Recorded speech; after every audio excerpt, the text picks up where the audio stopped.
السلام علیکم بچوں، آج کی مزیدار کہانی کا نام ہے کنجوس اور اس کا سونا۔ ایک گاؤں تھا رنگپور، جہاں ہر گھر رنگوں کی طرح خوش، آوازوں کی طرح مصروف اور پھولوں کی طرح مہکتا ہوتا تھا۔ لیکن اس گاؤں میں ایک ایسا آدمی تھا جس کے گھر کا رنگ ہمیشہ سیاہ نظر آتا تھا۔ اس کا نام تھا بہرام کنجوس۔ پورا گاؤں اسے دیکھ کے کہتا، لو جی، لالچی بہرام آ گیا، خبردار اس سے کوئی چیز مانگنا مت۔ ارے یہ تو سایہ بھی دے تو قیمت لے۔ لیکن بہرام کو ان باتوں کی کوئی پرواہ نہیں تھی، کیونکہ اس کے دل میں صرف ایک ہی محبت تھی، سونا اور صرف سونا۔ وہ سونا دیکھ کر ایسے خوش ہوتا جیسے بچے کھلونا دیکھ کر ہوتے ہیں۔ رات ہوتے ہی بہرام چپکے اپنے گھر کے پیچھے والے جنگل میں جاتا۔ وہ ایک بڑے پر اسرار درخت چاندنی بوہڑ کے نیچے مٹی کھودتا اور سونے کے چمکتے سکے باہر نکال کر گنتا، 1 2 3۔ اوہو کیا چمک ہے، تم لوگ ہی تو میری زندگی ہو۔ وہ ہر رات گھنٹوں سونے کے سکے دیکھتا رہتا۔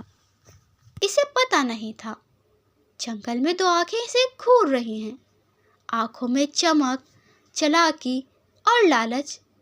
وہ تھا تارا چور، گاؤں کا سب سے چالاک، سب سے خاموش اور سب سے خطرناک چور۔ تارا نے سوچا، اس بوڑھے کو تو پتہ بھی نہیں چلے گا، یہ خزانہ تو اب میرا۔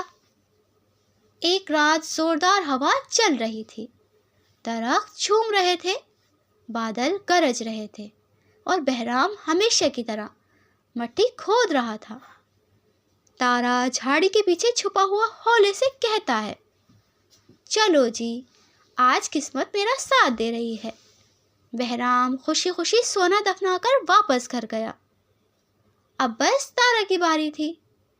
وہ آہستہ آہستہ درخت کے پاس پہنچا، مٹی کھودی اور جیسے ہی تھیلا باہر آیا، اس کی آنکھیں چمک اٹھیں۔ ہاں، یہ ہوئی نا بات۔ وہ خزانہ اٹھا کر اندھیرے میں غائب ہو گیا۔ اگلی صبح بہرام خوشی سے گنگناتا ہوا آیا، آج میرا سونا زیادہ چمکے گا۔ لیکن جیسے ہی اس نے مٹی کھودی اور گڑھا خالی نکلا، وہ چیخ پڑا، میرا سونا، میرا خزانہ کہاں گیا؟ ہائے میں مر گیا۔ اس کی چیخ کی آواز پورے گاؤں میں گونجی۔ بچے ہنس رہے تھے، عورتیں پریشان تھیں اور بوڑھے لوگ سر ہلا رہے تھے۔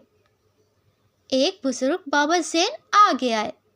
بہرام رو رہا تھا، ہاتھ مل رہا تھا، کپڑے پھاڑنے کو تھا۔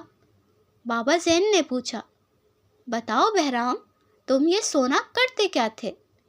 بہرام نے جواب دیا، کچھ بھی نہیں، بس دیکھتا تھا نا، چمکتا ہوا۔ گاؤں والے ہنس پڑے۔ بابا زین نے کہا، اگر صرف دیکھنا تھا تو سونے کی جگہ ایک پتھر دفنا لیتے، دیکھنے سے انہیں جتنی خوشی مل جاتی، کیونکہ تم تو اسے نہ کھاتے، نہ پہنتے، نہ کسی کے کام دیتے۔ بہرام خاموش ہو گیا۔ اسے لگا جیسے اس کے دل پر کوئی بڑا ہاتھ رکھا ہو۔ میں نے سونا رکھا ہی کیوں تھا؟ آخر میرے پاس رہ کر اس نے مجھے خوشی کیوں نہیں دی؟ کچھ دن بعد بہرام نے گاؤں میں سب کو حیران کر دیا۔ وہ پہلی بار مسکراتے ہوئے باہر نکلا۔